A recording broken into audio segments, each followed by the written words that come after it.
Alhamdulillahirrabbilalamin. Allahumma sholli ala Muhammad wa ala ali Muhammad. Pemirsa Khilafah News dimanapun Anda berada, salam jumpa kembali bersama dengan saya Ajus Rahman di program Kabar Petang edisi Senin 1 Mei 2023. Insya Allah beberapa menit ke depan kami akan menemani Anda mencermati dan menelaah berita paling menarik dan paling populer hari ini bersama narasumber yang kompeten di bidangnya dan tentunya dari sudut pandang Islam. Baiklah pemirsa, inilah Kabar Petang selengkapnya.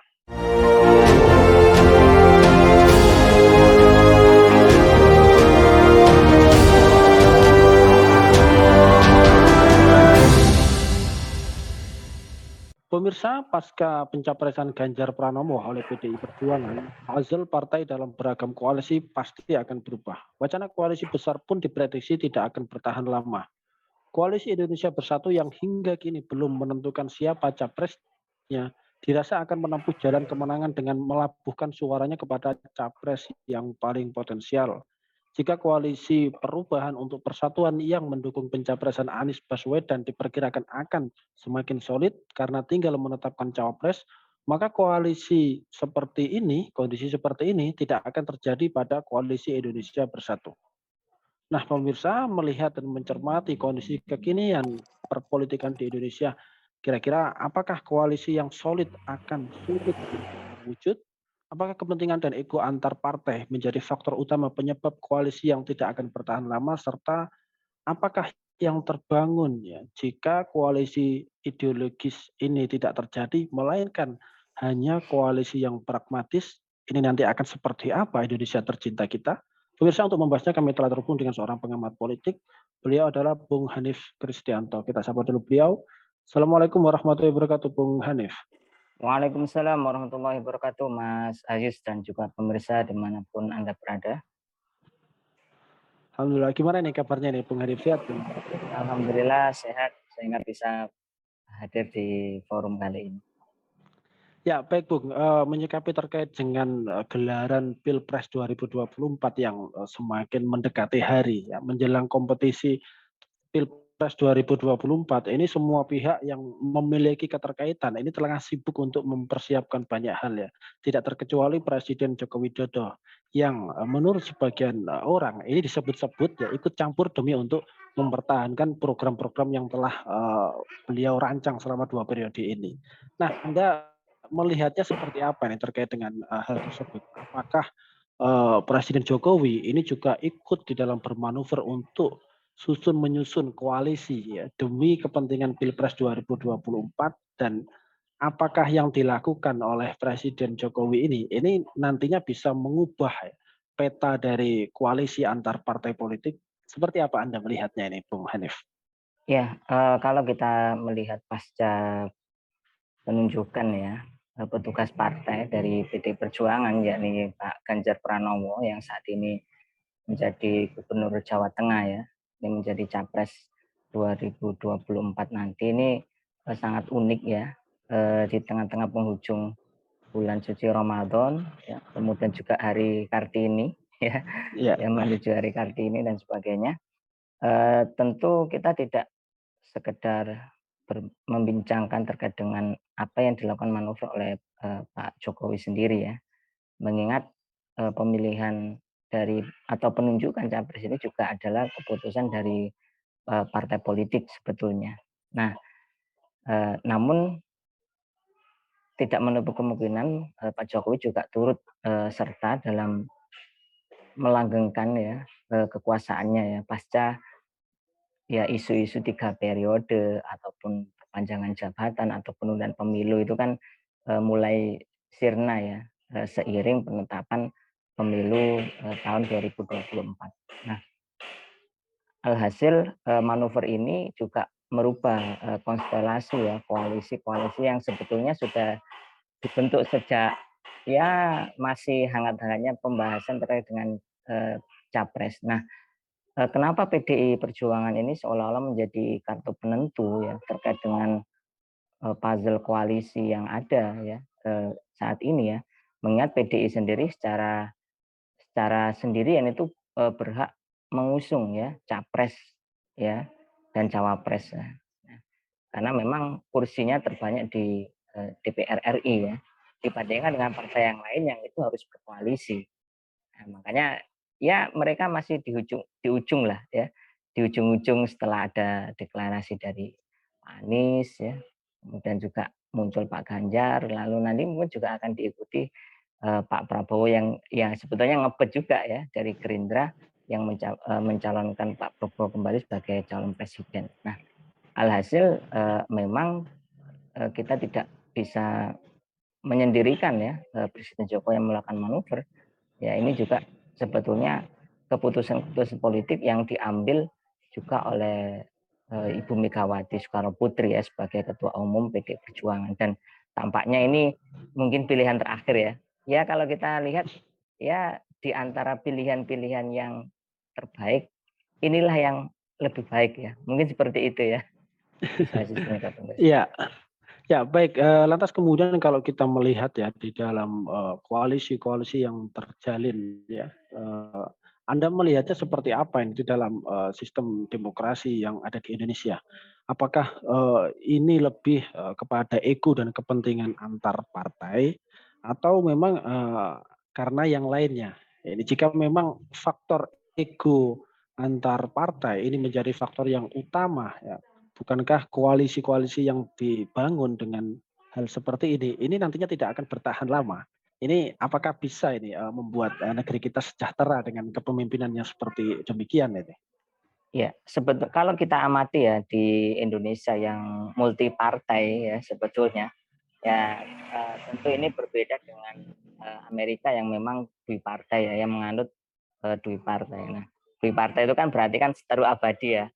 Ya, kalau nggak dia nanti yang Republik jadi penguasa, Demokrat ya gantian ya. Jadi bawahannya ya ibaratnya seperti itulah pergantian kekuasaan. Nah, kalau di multipartai yang ada di Indonesia ini kan mau tidak mau itu koalisi menjadi pilihan penting ya, dengan meniadakan ideologi, artinya nirideologi ya. Sebab koalisi ini kan kepentingan yang sifatnya itu adalah jangka pendek ya, biasanya begitu. Jangka pendek untuk contoh ya mengusung salah satu calon presiden maupun calon wakil presiden.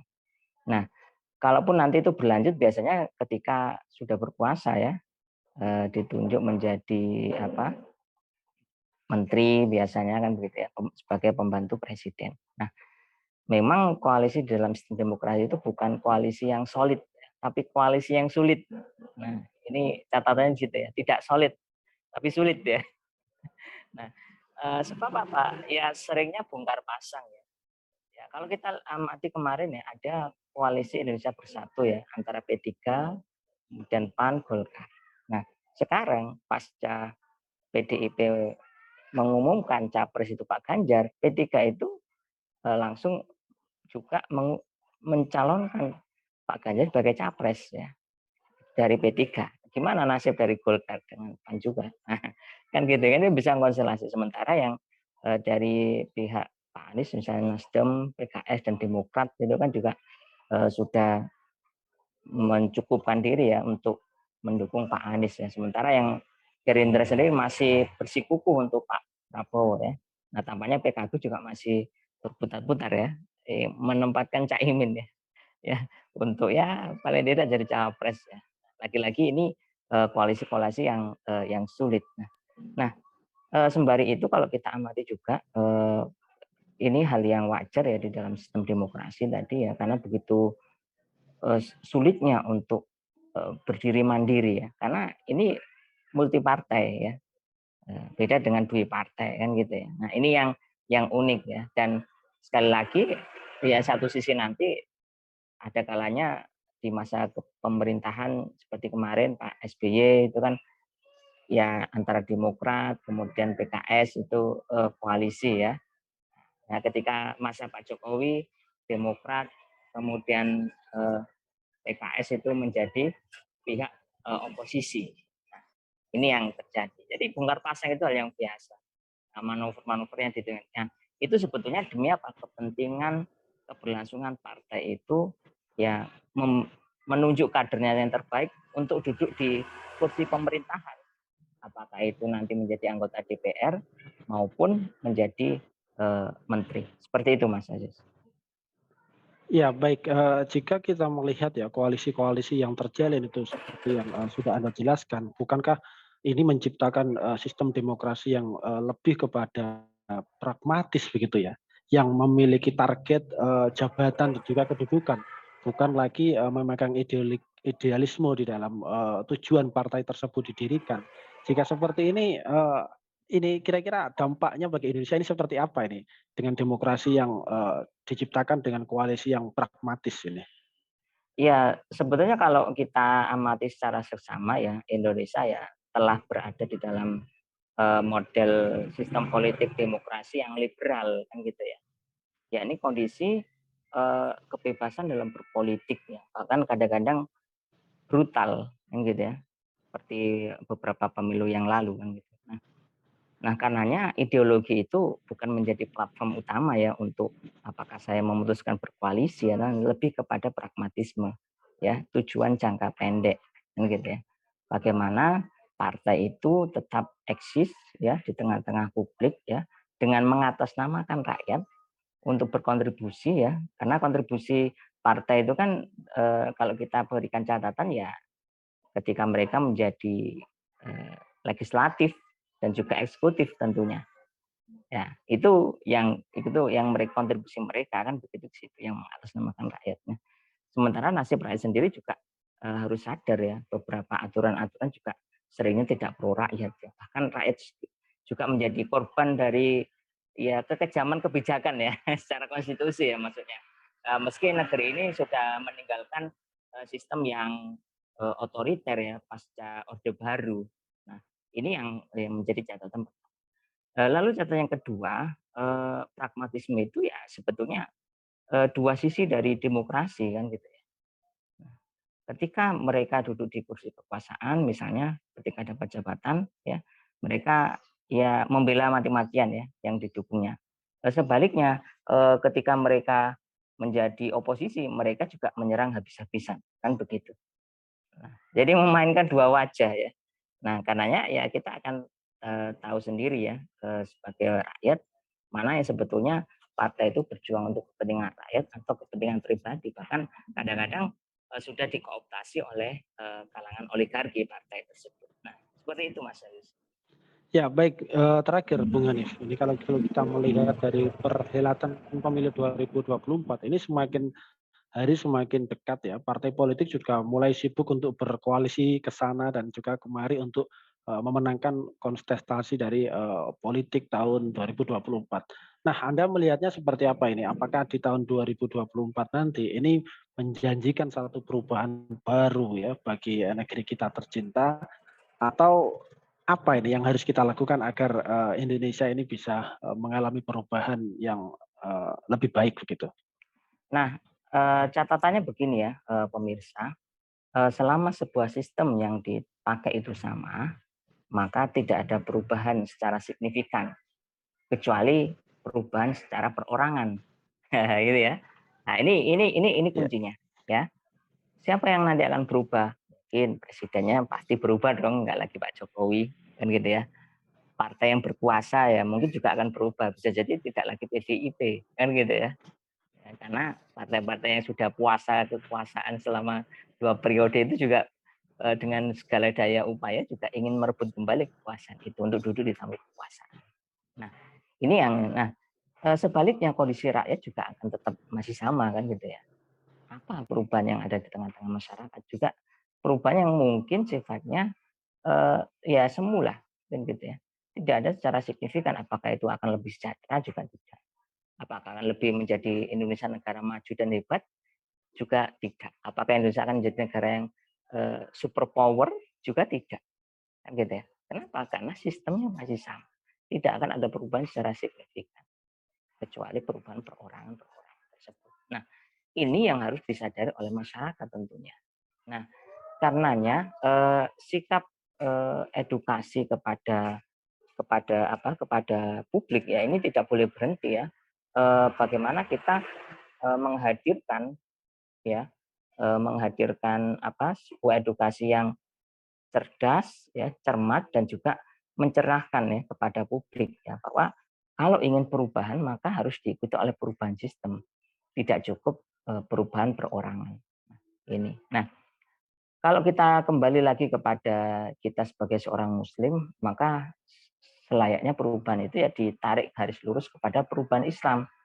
Nah, sebab ketika kita mengetahui ya eh, kerusakan demokrasi misalnya yang itu memunculkan liberalisasi dalam segala bidang aspek ekonomi, politik, budaya, sosial dan sebagainya, dan juga menimbulkan kerusakan, maka ya Islam menjadi salah satu solusi jawaban yang fundamental. Nah, itu karenanya ya siapapun nanti yang akan menjadi pemimpin negeri ini ya, kalau mereka tidak ada giroh untuk kembali kepada Allah dan Rasulnya, sebagaimana di dalam ayat ini apa? Atiullah wa atiur rasul ulil amri minkum, ya, ya ulil amri yang taat pada Allah dan Rasulnya, maka ya tidak akan ada perubahan yang signifikan. Akan sama dan itu akan mengulang terus berulang. Nanti rakyat akan ketemu lagi dengan kenaikan harga BBM, ya kan? Rakyat akan ketemu lagi dengan penjarahan ya sumber daya alam, ya. Nanti rakyat akan ketemu lagi dengan penggusuran. Bagaimana pengelolaan tata kelola negara, ya. Korupsi yang kian menjadi-jadi dan sebagainya. Ini tidak akan selesai kalau sistemnya masih dengan sistem politik demokrasi, ya. Dan hukum yang dipilih yang tebang pilih. Karenanya ya langkah kepada solusi Islam itulah yang harus terus dicerahkan, diedukasikan kepada umat bahwa Islam itu memberikan solusi, tidak hanya solusi masalah individu, tapi juga solusi masyarakat dan juga solusi bernegara. Nah, sebab kita ini diciptakan oleh Allah dan Allah telah memberikan aturan dan itu untuk manusia hidup di dunia ini. Nah, sehingga tinggal kita mau atau tidak untuk mengambil aturan dari Allah tersebut untuk menjadikan Indonesia tidak hanya baik tapi juga lebih baik dengan Islam. Seperti itu, Mas. Ya baik, Mas ini penjelasan yang luar biasa ini. Syukran wa jazakumullahu khairan kasiran. Terima kasih kepada Bung Hanif Kristianto ini atas penjelasan dan juga terima kasih telah hadir di Kabar Petang pada edisi kali ini. Insya Allah nanti kita ketemu lagi di lain waktu, lain kesempatan. Assalamualaikum warahmatullahi wabarakatuh, Bung Hanif Kristianto. Waalaikumsalam warahmatullahi wabarakatuh. Baik pemirsa, demikianlah Kabar Petang pada edisi kali ini. Semoga Anda mendapatkan banyak manfaat dari acara kami. Jangan lupa saksikan kami besok di jam dan channel yang sama. Dan jangan lupa juga like, comment, share, subscribe, serta klik tekan tombol loncengnya agar tidak ketinggalan update terbaru dari Khilafah News. Karena hanya disinilah Anda akan mendapatkan informasi aktual, terpopuler, dan tentunya dari sudut pandang Islam. Akhirnya saya Aziz Rahman beserta seluruh kru yang bertugas undur diri. Wassalamualaikum warahmatullahi wabarakatuh.